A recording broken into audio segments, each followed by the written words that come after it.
We need to know what Billy, more importantly, what Jill, what they're up to. And that makes me think you're trying to stir things up, Aunt Mamie. Jill is feeling outnumbered. She had to bring her family on board so that she could balance things out. Okay, and if it makes you feel better, what's the matter? A few moments later.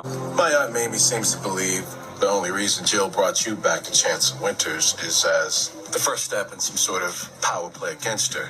And I've been trying to tell her she's wrong. You agree, right? We're all trying to work together against any outside threats. And you don't want to start an internal war now, do you? Unfortunately, I can't do that. Why not? Because I agree with my mother.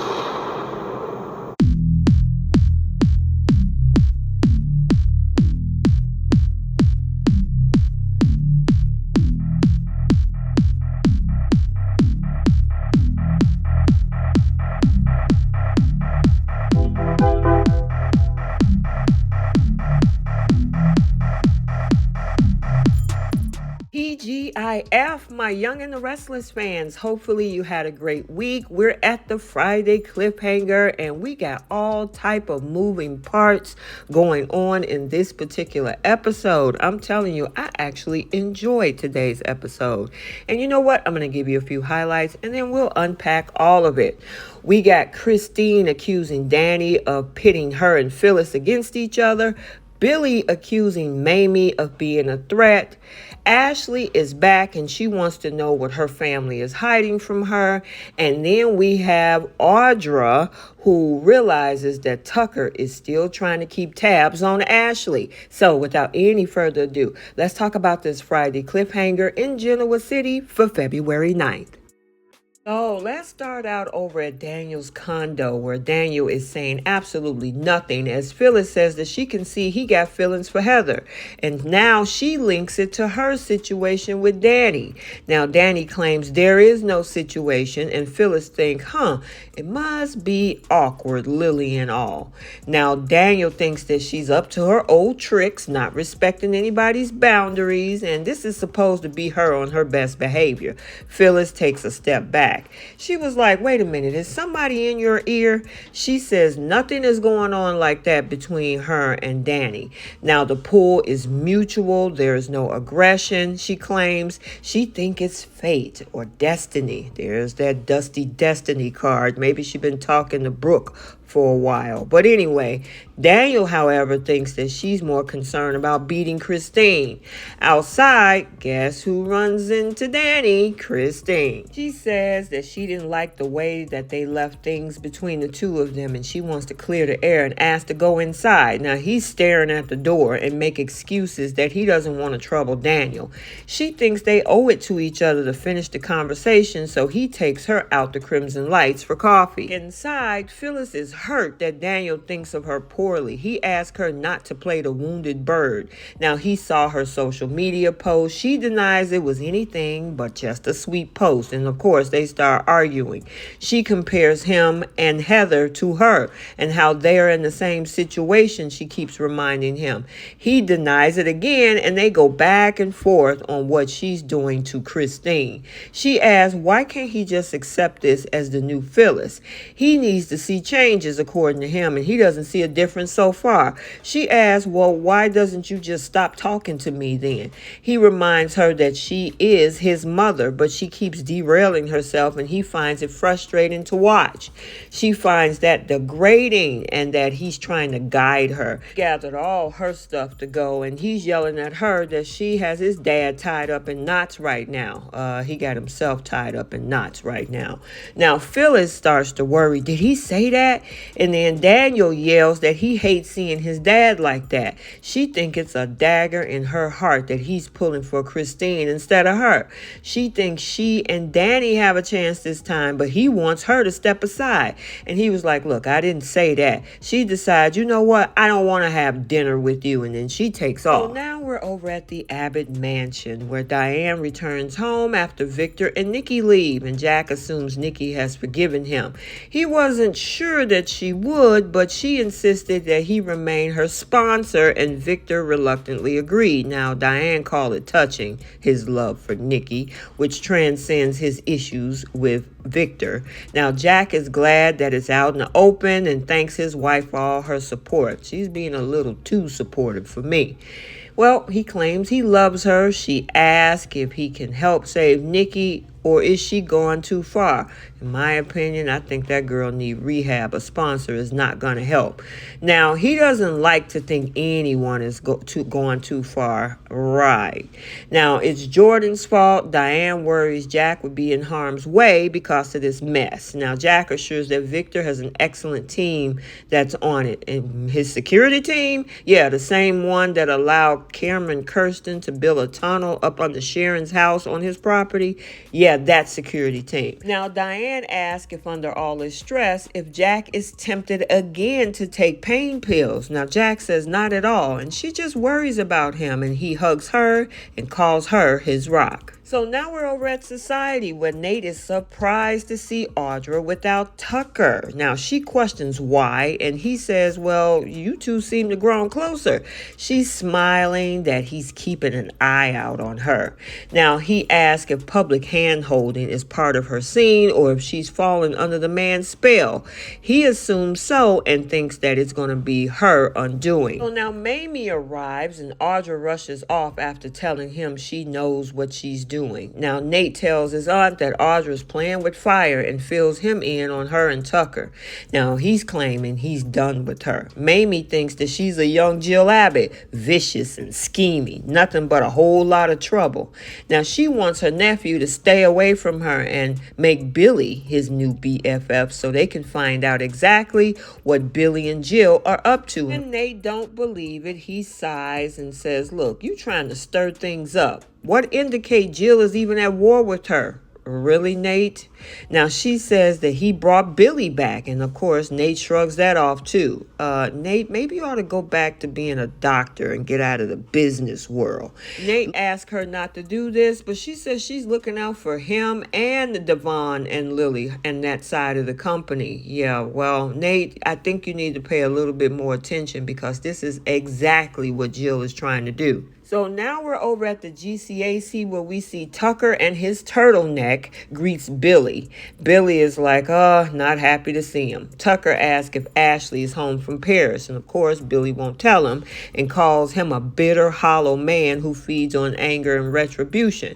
Tucker nods his head once, thinking it over. He took a seat, grabbed a beer, and tells Billy that he got a lot of anger. It pisses Billy off that he's asking about his sister. And he said, you know what? She should have a restraining order taken out against you. Tucker says that he just don't want to run into her if she's back. Billy rolls his eyes. Tucker tells him she went to Paris to get ammunition against him. Now she wants retribution. Billy knows better, shakes his head, thinking he has the audacity to paint himself as a victor. And Tucker is like, look, I ain't nobody's victim. They talk about failure and which man is one. Billy says his days of failure is over. He has all the things Tucker will never have because of his self-absorption. All you do is take, Tucker. Tucker agrees. He is. He calls it self-preservation. He thinks Billy is being high and mighty. The moral superiority act is a crock. He thinks Billy wants to take over Jabot from Jack and admits that he would even enjoy watching it unfold. And then Tucker takes off. Then we see on the Abbott jet, Ashley is there. She's on her way back to Genoa City, thinking back to the waiter telling her that Tucker wasn't violent at the cafe. Yeah, she's about to walk into additional information as well. So now we're over at Crimson Lights. Christine asked if he meant what he said earlier, that he doesn't think she wants him to befriend Phyllis. He was like, you don't. She doesn't know how that became an issue. He doesn't want to do this, but Christine thought that they were getting closer. You made the sauce. Okay, he made the sauce. So what? Since they've been together, Phyllis, according to her, has been throwing herself at him. He doesn't categorize it that way. He has feelings for both of them in different ways, and then this thing blew up. She thinks Phyllis, though, is after him only to get to her. Now, Danny's offended that she thinks Phyllis wouldn't want him for him. Christine points out that she's a narcissist. Only 3% of the population in this country are actually narcissists. Everybody ain't a narc. It's about winning. Danny says that this is why he can't do this. He feels like a chess piece in their fight, and he hates being in the middle. Christine swears that's not hate, nor her motivation to be with him, even though she despises that woman. So now we're back at society, where Billy walks in on Nate and Mamie and overhears them discussing what Mamie thinks Jill is up to. They sit together, and Nate explains his aunt thinks Jill have an agenda in rehiring Billy. Nate disagrees. Billy calls Mamie shrewd and understands her fear. Now, he admits that that's true, but it's about the threat Tucker poses. But he thinks Mamie is the one that's also a threat, and he agreed. It's why she's in town. It's coincidentally what Tucker wanted. And of course, Mamie rolled her eyes, tired of Tucker. He tried to make her an ally, but she's not. Mamie says that she's not causing conflict. It's already here. Nate wants them to be united, so Billy tells him to ask his aunt not to go after his mom. Now we're in Tucker's suite at the GCAC, and Tucker gets an anonymous text message telling him that Ashley is back in Genoa City. He voice texts them to let him know when she's back at the house. Audrey arrives, and she tells him that she's here to work. She says she's done some digging on the cosmetic businesses, and he wants to fold them into Glissade. Two of them got financial issues. He knew that they had financial issues. Now, she was a little upset that he was testing her loyalty, and looked like they still don't trust each other. He starts trying to seduce her, and she smacks his hand away. He keeps going and kisses her neck, and she tells him to keep going. They kiss. He gets a text message. She pulled his phone out of his pocket, look at it, and like, Dios mío, you are still keeping tabs on Ashley? Now, Ashley arrives home, surprising Jack and Diane. They thought she was staying in Paris indefinitely, and I think some of the fans did too. Now, she says Genoa City is her home and lets them know that Tucker bribed a waiter to back up his version of events. She calls Tucker twisted and notices that they're a little bit too quiet. She asks, okay, what happened? And Jack, he want to wait until Tracy and Abby gets there. And of course, that upsets Ashley. She wants to know further why they suddenly need to discuss this as a family. And what about? Jack was like, you? He thinks that she should go lie down since she looked tired. Diane suggested that she take a bath, but Ashley wants to know why they're having a family meeting. She don't want her to lay down and take a bath. What did Tracy even tell you about Paris? Yeah, you're missing another part of the story. Yeah, Tracy was doing her homework, and you're going to find out that more than just the waiter corroborated Tucker's story. And finally, we're back over at Crimson Lights, where Danny is telling Cricket that what they were feeling was real. She thanks him and says that she'll try to give it a little thought to Phyllis, but she doesn't like that she tries to come between the two of them, and you just let it happen. Guess who walks in? Phyllis, saying that that woman is a walking apocalypse. Phyllis approaches and says, so much for Danny's request for space. Danny said, please don't do this. But of course, Phyllis keeps talking. Let me guess. Did Christine summon you to lecture you about big bad Phyllis? How's that going so far? Christine said, look, let it go. We're having a private conversation. Phyllis says she will, but she tells him that she has a surprise. She got him tickets to that concert that they were talking about in the apartment, and Christine realizes that she was at his apartment earlier. It's why he wouldn't let her inside, and Danny admitted to it. Christine gets up thinking that he's enjoying pitting the two women against each other, and of course Danny vehemently denies that. Not a bit. Phyllis says, I actually am, and then Christine tells Red to shove it. Danny can't handle it.